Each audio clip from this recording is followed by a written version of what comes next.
सकते हैं। जैसा कि जाट आंदोलन के दौरान भी राजकुमार सैनी पर कुछ आरोप लगे थे, कुछ जाट समुदाय भी उनके विपक्ष में आया था, क्योंकि आज वर्तमान में बड़ौदा उपचुनाव में एक जाट समुदाय की काफ़ी बड़ा वोट बैंक रखता है।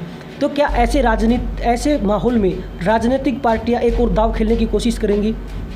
नहीं, अब आरक्षण के टाइम में जो मैंने बताया आपको, हमारी कोई लड़ाई किसी से नहीं है और ना हम किसी से हमारा कोई मनमुटाव है, ना कोई झगड़ा है। ये हमारा भाईचारा तो खराब किया यशपाल मलिक ने। 36 बिरादरी से यशपाल मलिक चंदा लेकर के गया। चंदा ये तो एक यही था कि भाई जब मेरे घर में कोई आकर के कब्जा करेगा तो हम तो अपने कब्जे की लड़ाई लड़ रहे थे, हमने अपना कब्जा छुटवा लिया। अब इस चुनाव में जो वोट पड़ने वाली हैं, ये एक फेस वैल्यू पर भी डिपेंड रहेंगी या फिर राजनीतिक पार्टियों के नाम पर? देखिए, हमारे तो फेस वैल्यू के ऊपर ही पड़ेगी, जो सैनी साहब की जो फेस वैल्यू है। जैसा कि गोहाना में पिछली बार जब प्रचार के लिए राजकुमार सैनी जी गए, उस समय गांव के लोगों ने ट्रैक्टर ट्रेली लगाकर उनका विरोध किया, उन्हें गांव में नहीं घुसने दिया। तो क्या अब की बार जनता उनको सपोर्ट करेगी? नहीं, अब हमारे को कोई नहीं रोक रहा। क्या होता है कहीं कहीं जो है ना, कुछ लोग होते हैं, मतलब कोई दारू पी का बकवास कर जाता है, कोई वैसे सिरफरा होता है। उन लोगों ने तो अपना जो ना अपने संस्कार दिखाए। लेकिन नमस्कार, इंडिया 36 पर आप सभी दर्शकों का स्वागत है। इस समय हमारे पास एलएसपी के प्रदेशा अध्यक्ष मौजूद हैं, किशन लाल पांचाल। आइए जानते हैं इनसे कुछ अहम बातें। पांचाल जी, आपकी पार्टी ज़मीनी स्तर पर क्या कुछ कर रही है? देखिए, ज़मीनी स्तर पर हमारी पार्टी, मैं आपको बताऊंगा, 4 महीने से हम बड़ौदा हल्के में लगे हुए हैं। एक गांव को हम 5-5 बार कवर कर चुके हैं। अभी हमारा 6ठा राउंड चालू हो जाएगा और हमें बहुत भारी जन समर्थन मिल रहा है और हम बिल्कुल जो ना जीत की तरफ बढ़ रहे हैं। जी, सभी पार्टियां ग्राउंड लेवल पर एक एक्शन के मूड पर हैं। इसमें आपकी पार्टी अलग और राजनीतिक पार्टियों से क्या कुछ अलग कर रही है? नहीं, हमारा एक्शन के मूड में तो देखो सभी पार्टियां होती हैं। हम तो 4 महीने पहले एक्शन ले चुके हैं और इनका तो अभी 2 दिन से कैंडिडेट क्लियर हुए हैं, लेकिन इनके कैंडिडेट तो शायद एक दौरा भी गाँव में कर नहीं पाए होंगे, क्योंकि कैंडिडेट इन चेंज करते रहे। इनका भरोसा ही नहीं था भाई किसको मिलेंगे। तो जो मैंने तो हम ग्राउंड लेवल पर कर चुके हैं, वो अभी ये नहीं कर सकते, इनके पास इतना समय नहीं है। तो अगर देखा जाए तो क्या इस चुनाव में जातिवाद भी एक प्रकार से देखने को मिलेगा? नहीं, जातिवाद तो नहीं देखने को मिलेगा। और जातिवाद तो देखो, आज हिंदुस्तान के अंदर, पूरे हिंदुस्तान के अंदर ही जातिवाद ही फैला हुआ है। यहाँ तो लोग जो है जाति के नाम से, किसानों के नाम से, कमेरे के नाम से, पिछड़े के नाम से, दलित के नाम से और अपना महिला के नाम से, ये एक ही भाषण इन सब लोगों के पास होता है। विकास नाम की इनके पास कोई चीज़ नहीं। आप तो पूरे बड़ौदा हल्के में घूमते होंगे, हरियाणा में भी घूमते हैं, लेकिन बड़ौदा हल्का तो जितना हमने बड़ौदा हल्के के अंदर पिछड़ापन जो हमने देखा, मेरे ख्याल में पूरे हरियाणा में भी, इधर मेवात साइड में तो मिल सकता है, लेकिन यहाँ तो बड़ौदा हल्के के अंदर तो बहुत ही दुर्दशा है लोगों की। अब की बार चुनाव में आपके क्या ऐसे अहम मुद्दे हैं जिसको लेकर के आप पूरी जनता को एकजुट करने की कोशिश कर रहे हैं? देखिए, मुद्दे तो हमारे बहुत सारे मुद्दे हैं। एक तो सबसे पहले तो एक परिवार एक रोज़गार का हमारा मुद्दा है। और जैसे सैनी साहब ये कहते हैं भाई, हम सड़क बनवा पाए ना बनवा पाए, रोड बनवा पाए ना बनवा पाए, गली बनवा नहीं पाए या नहीं बनवा पाए, लेकिन हम एक परिवार में एक रोज़गार दे करके दिखाएंगे अगर 2024 में मुख्यमंत्री बन जाते हैं। जी, अगर देखा जाए तो करीबन शाम तक, कुछ समय पहले तक समीकरणों के हिसाब से कपूर नरवाल हैं, उनको कांग्रेस की तरफ से एक प्रत्याशी के तौर पर नॉमिनेट किया जाना था, लेकिन अचानक से समीकरण बदल गए। तो ऐसे में क्या लगता है कि कांग्रेस पार्टी का कहीं ना कहीं पक्ष कमज़ोर हुआ है? देखिए, पार्टी का पक्ष तो मैं आपको क्या बताऊं, कैंडिडेट तो अदलते बदलते रहते हैं। ये तो सारी की सारी जो है ना कैंडिडेट के ऊपर तो बात होती है, लेकिन बहुत कुछ जो है ना पार्टी के ऊपर निर्भर होता है। और अभी देखिए उनकी पार्टी है, किस हिसाब से उन्होंने समीकरण बनाए हैं। दूसरी पार्टी के बारे में तो हम कुछ बोल नहीं सकते, लेकिन मैं आपको बताऊंगा कि 11 साल से यहाँ कांग्रेस का ही विधायक रहा है, कोई भी विकास नहीं हो पाया यहाँ पर। लोग जो है ना गालियाँ निकालते हैं। अब जो है ना, इससे पहले नेहरू का रह चुका है, उस टाइम भी कोई विकास नहीं हुआ। अब जो है ना भाजपा की सरकार है, और पिछली बार भी आपने देखा था कि भाजपा की सरकार होते हुए भी यहाँ से कैंडिडेट कृष्ण हुड्डा जीता था। वो कृष्ण हुड्डा की अपनी छवि थी, उन्होंने काम किया नहीं किया, लेकिन वो लगातार 3 बार यहाँ से मैदान मार गए थे। अब जो है ना प्रकृति का नियम है बदलाव, ये मैं आपको बता देता हूँ कि यहाँ से हमारी जीत पक्की है। जैसा कि अब हालांकि देखा जाए तो अब जो उपचुनाव है, कयास लगाई जा रही है कि ये उपचुनाव सत्ता पक्ष की जो पार्टी है उसके हक में जा सकते हैं, क्योंकि इनकी वर्तमान में सरकार है। आपको क्या लगता है? नहीं, ये सत्ता पक्ष की तरफ इसलिए नहीं जाएंगे कि अब जैसे इन्हें अपना कांग्रेस अपना भाजपा से लोग बहुत ज़्यादा खपा है। अब भाजपा तो भूल जाए, भाजपा तो अपनी जमानत भी बचा ले तो बहुत बड़ी बात होगी। तो आपकी पार्टी की तरफ से मतलब कि किसानों के लिए भी कुछ ऐसा है जिससे कि आप किसानों को भी साथ लेकर चल रही हैं? हम किसानों के साथ लेकर के चल रहे, 36 बिरादरी के साथ हम चल रहे हैं। गरीब लोगों की लड़ाई सैनी साहब और हम मिल करके लड़ रहे हैं। गरीब तबके के 36 बिरादरी के अंदर जो लोग हैं हमारा साथ दे रहे हैं, और मतलब हम दिखाएंगे अभी आपको, एक करिश्मा होगा ये भी। तो अब इस चुनाव में जो वोट पड़ने वाली हैं, ये एक फेस वैल्यू पर भी डिपेंड रहेंगी या फिर राजनीतिक पार्टियों के नाम पर?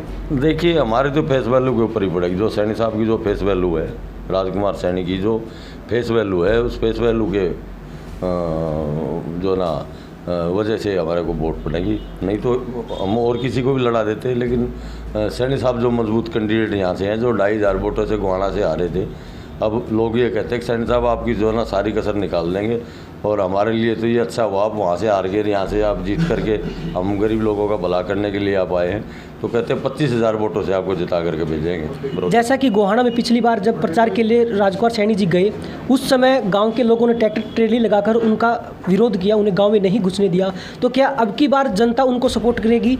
नहीं, अब हमारे को कोई नहीं रोक रहा। क्या होता है कहीं कहीं जो है ना कुछ लोग होते हैं, मतलब कोई दारू पी का बकवास कर जाता है, कोई वैसे सिरफरा होता है। उन लोगों ने तो अपना जो ना अपने संस्कार दिखाए, लेकिन ऐसा कोई गांव नहीं है कि जहां हम घुस नहीं पाए। हम तो 54 के 54 गाँव में 5-5, 6-6 बार जा चुके हैं, और एक आध बंदा टकरा जाता है, लेकिन हम उनको समझा देते हैं भाई ये लड़ाई सब की है।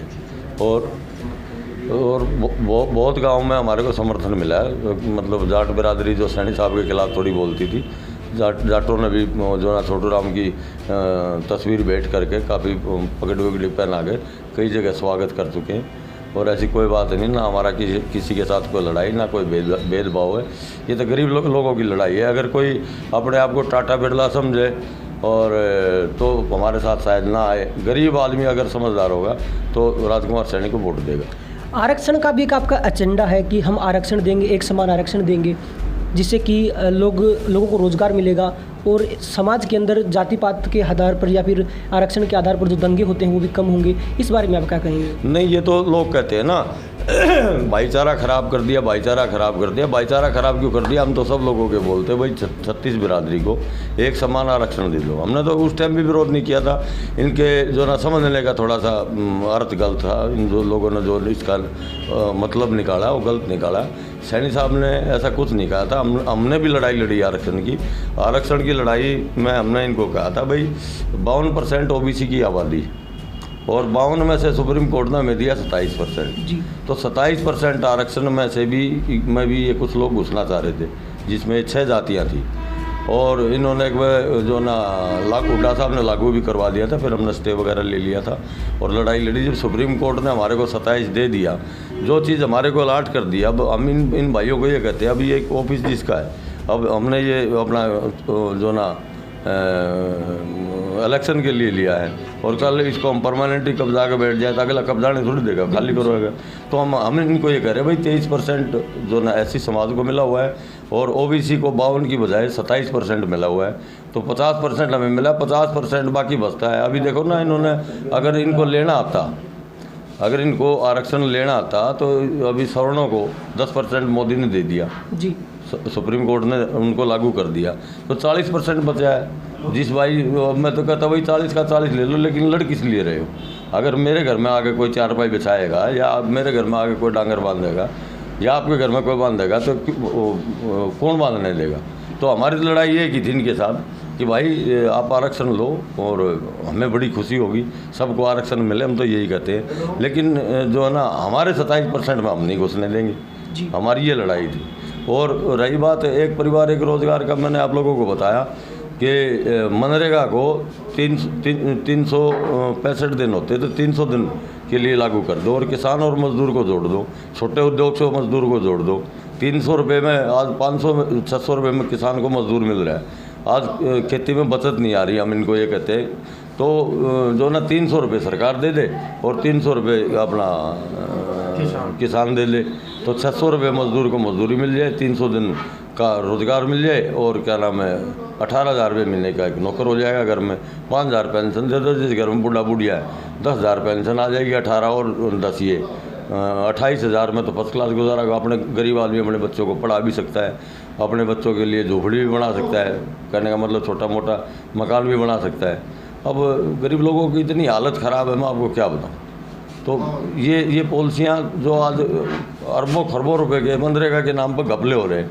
गांव में हम जाते, लोग कहते हैं भाई 1 महीना काम करते हैं तो 20 दिन की मजदूरी देते, 10 दिन की तो मजदूरी नहीं देते और वो भी हमारे जूते तोड़वा देते हैं।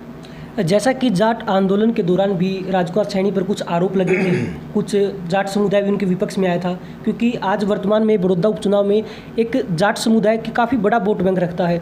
तो क्या ऐसे माहौल में राजनीतिक पार्टियां एक और दाव खेलने की कोशिश करेंगी?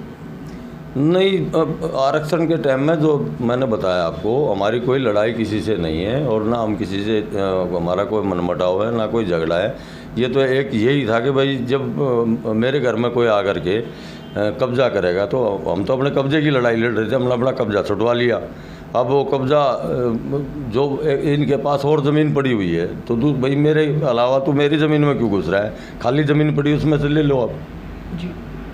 तो ये लड़ाई तो आरक्षण की ये थी भाई। मैं ओबीसी में जन्म लिया। अभी एक चौधरी साहब हुड्डा साहब मेरे को मिले थे, हुड्डा साहब कहने लगे भाई हम तो तुम्हारे को वोट नहीं देंगे, राजकुमार सैनी के आदमी। मैंने कहा भाई क्यों नहीं दोगे, हमारी आपकी क्या लड़ाई है। तो उसने बताया, फिर मैंने उसको सारी बातें समझाई। मैंने कहा भाई तू एक बार बता, आपने जाट समाज में जन्म लिया, मैंने ओबीसी समाज में जन्म लिया। अब अगर हमारी आरक्षण की लड़ाई या किसी चीज़ की लड़ाई है तो आप अपने भाइयों की तरफ खड़े होगे या मेरी तरफ खड़े होगे। कहने लगा मैं अपने भाइयों की तरफ खड़े होऊंगा। तो मैंने कहा राजकुमार सैनी ने और हमने तो ओबीसी समाज में जन्म लिया है। मैं ओबीसी का प्रधान 15 साल से दिल्ली प्रदेश का, और अपने विश्वकर्मा समाज का भी मैं दिल्ली प्रदेश का अध्यक्ष आज भी हूँ, 15 साल हो गए। और इधर मैं पार्टी का अध्यक्ष हूँ, लोकतंत्र सुरक्षा पार्टी का हरियाणा का। अब एक बार बताओ ना, मैं कांग्रेस की लड़ाई थोड़ी लड़ूंगा, मैं तो लड़ाई अपनी लोकतंत्र सुरक्षा पार्टी की लड़ूंगा ना। तो ये तो नाजायज़ काम जो लोग कर रहे थे, ये असल में क्या था, ये हमारा भाईचारा तो ख़राब किया यशपाल मलिक ने। 36 बिरादरी से यशपाल मलिक चंदा लेकर के गया, कई सौ करोड़ रुपए इकट्ठे कर ले गया, हमारा भाईचारा खराब कर गया। 17 आदमी जो ना मौत के घाट उतार दिए, ओबीसी समाज के, एससी समाज के। उसके बावजूद भी जो ना आज मैं देखता हूँ कई बार ये जो कई की तो जो ना उम्र कैद हो रखी है अपने जाट समाज के जो बच्चे हैं। बड़ा तरस आता है, जवान बच्चे जो जेल में पड़े हुए हैं। इन लोगों का क्या बिगड़ा? या तो जाट समाज के जिनके बच्चे जेल में पड़े उनका बिगड़ा, या जो 17 मर्डर हो गए थे उनका बिगड़ा। इन लोगों का तो कुछ नहीं, यशपाल मलिक का कुछ नहीं बिगड़ा। क्या यशपाल मलिक ने भी एक राजनीतिक दावपेच खेला एक आरक्षण की आंच में? नहीं, उसका दावपेच जो ना राजनीतिक दावपेच नहीं था, उसका तो मकसद था पैसा इकट्ठा करना, खाली पैसा इकट्ठा करने का काम था। पैसा इकट्ठा कर गया जो ना हमारा भाईचारा खराब कर गया। जैसा कि आपने देखा, एलएसपी पार्टी के प्रदेश अध्यक्ष हमारे साथ मौजूद थे, जिनका कहना है कि जाट समुदाय भी उनके साथ है। बाकी उनका कहना है कि जातिवाद के वह बिल्कुल सख्त खिलाफ है। ऐसे में आप हमारे साथ जुड़े रहें, पल पल की अपडेट हम आप तक पहुंचाते रहेंगे। धन्यवाद।